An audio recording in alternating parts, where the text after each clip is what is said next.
What's up, guys? Thanks for joining again. Today's video is going to look a little bit different. We're going to look at some different places in the church building as we study the one another's. For this week, we are looking at how to show hospitality to one another. And the verse we're going to use can be found in 1 Peter chapter 4, verses 9 and 10. Let's start in verse 7, though. The end of all things is near. Therefore, be clear-minded and self-controlled so that you can pray. Above all, love each other deeply, because love covers over a multitude of sins. Offer hospitality to one another without grumbling. Each one should use whatever gift he has received to serve others, faithfully ministering God's grace in its various forms. And the focus is on verse 9, where it says, offer hospitality to one another without grumbling.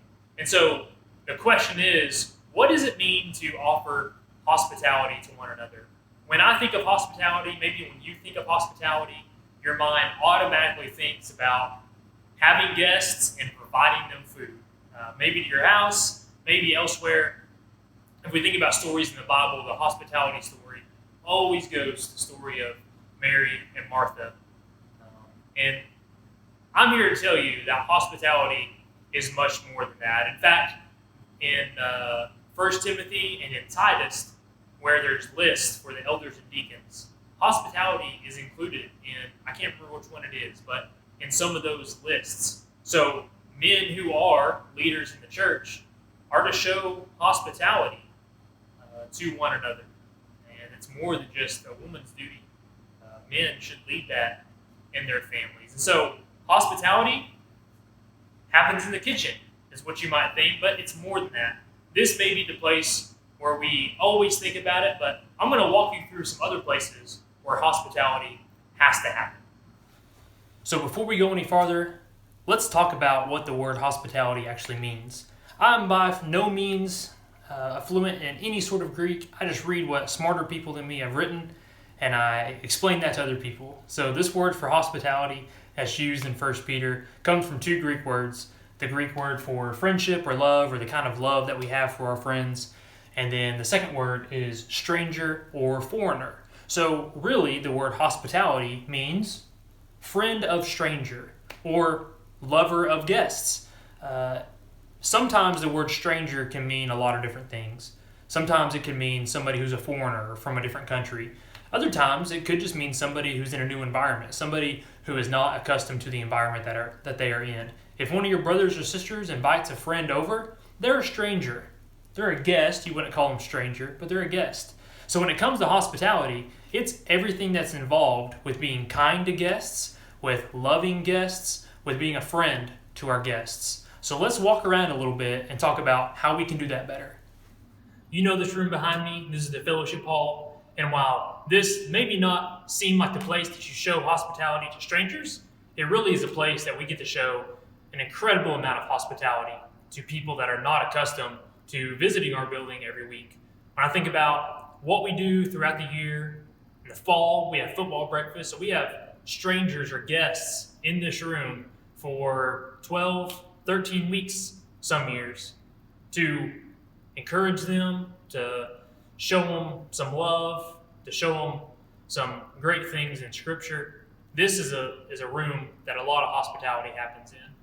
VBS is another one. We have an immense number of guests in this room to show them how much God's done for us by showing them some love. The cool thing about this room is we can transition it from showing hospitality into fellowship, because hopefully those guests that we bring in and we encourage, that we show Christian love to, they want to be a part of this church family. They want to be a part of a Christian family. And then we transition into spending time together, sharing in everything like a family does. So this is a great room for it. But this is not the only room that hospitality happens in. Where else does hospitality happen? Oh, sure. I'm just kidding. This is another room where we have shown hospitality from time to time. While you yourselves wouldn't consider yourselves guests to this room by any means, this is still a place where strangers or guests come from time to time. Throughout the school year, I get a lot of people that come through here for help with math homework. I do that from time to time, and while they're not foreigners to Blanchard, they are still guests to this church body. And so I offer that from time to time. Another opportunity is during the area wides. There's a lot of times that kids come through here. Maybe they stop and sit and talk. Maybe they don't. But we still offer hospitality through this means. Another awesome opportunity for hospitality is meeting with people for Bible studies. Well, that doesn't always happen in this room with people your age that are strangers very often. This is still a great place to where, even though we're studying something that maybe is disagreeable at times, we still have an obligation to show hospitality to people who are our guests. And so this is a great place that can happen. But it's not the only place. Here's another place where a lot of hospitality can be shown. I don't know that it's always shown here, but this is a great place to show hospitality to people who are our guests. A lot of times we have guests that come and come to events with us and come to camp with us, and through the entire time you have an awesome opportunity to show hospitality here. It doesn't always have to do with eating food or welcoming people when they come. Sometimes it's just being their friend. Sometimes it's just showing them love. You don't know what kind of love people get shown or what people think about Christians. So these opportunities are such a great time, such a great chance to show people who are not accustomed to the way that we do things or to even Christian things, to show them a different way. And a lot of times that's what hospitality does for us. Here's another great place that hospitality is shown. Many of our guests, well, I guess all of our guests, use this door, and this is what they always see. Maybe not what you're about to see, but they see a smiling face and somebody that welcomes them and tells them that we're glad they're there. Is this a place for hospitality, or is this a place for worship? It's both. Hospitality happens here every single Sunday. We have guests that come all the time, and one of the biggest things that some of our guests who end up staying say is the reason they stay is because of the love they're shown, because of the family atmosphere we have. And that goes into showing hospitality.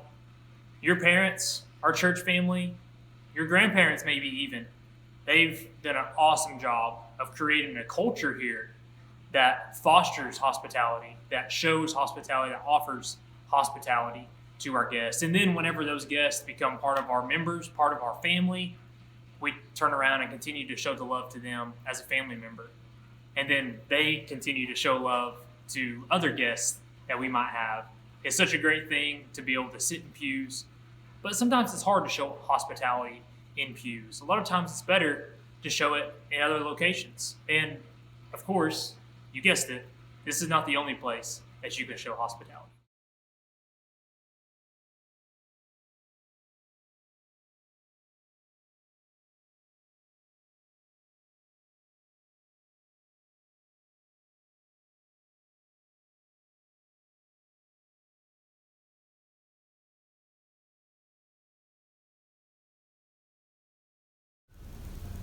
And now we've come full circle.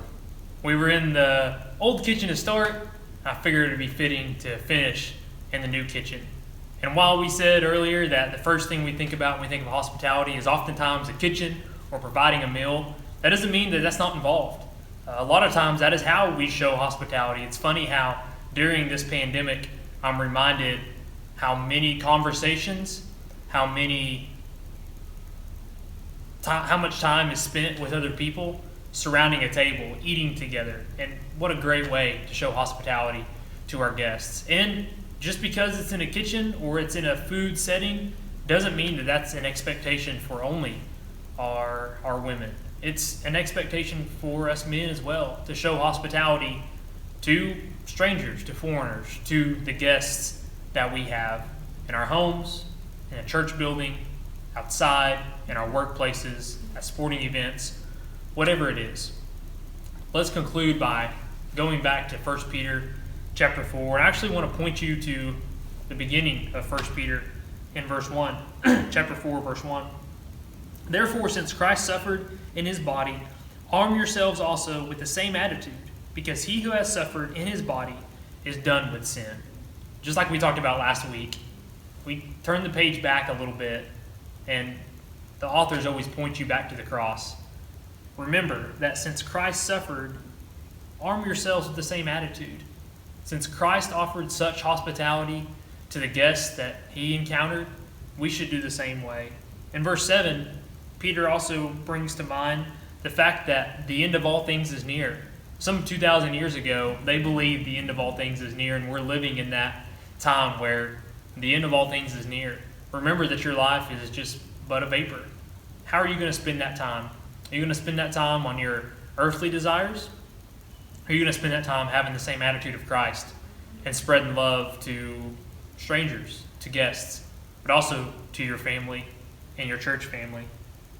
Above all, love each other deeply, because love covers a multitude of sins. Offer hospitality to one another without grumbling. Each one should use whatever gift he has received to serve others, faithfully administering God's grace in its various forms. Some of you, hospitality is going to come very naturally, and it already does. Others of you, you have other gifts. Whatever that gift is, whether it's hospitality, whether it's serving others with physical labor or with finances or with your ability to articulate Scripture, whatever it is, we should use that for the glory of God, administering God's grace in its various forms. This Sunday, if you're here, we'll see you. If not, we're going to live stream on Facebook as well, so you can be a part of our worship service. I hope that you guys do what's right for your family. Just because we're having services doesn't mean that's going to be right for everybody. So take that into consideration as you plan for this Sunday. There's a new song that Buster posted that we're going to try to learn on Sunday. Even if you're not here, why don't you try to learn it too? Remember that we love you guys. We miss you guys. If you need anything, please let us know. We'll see you next time.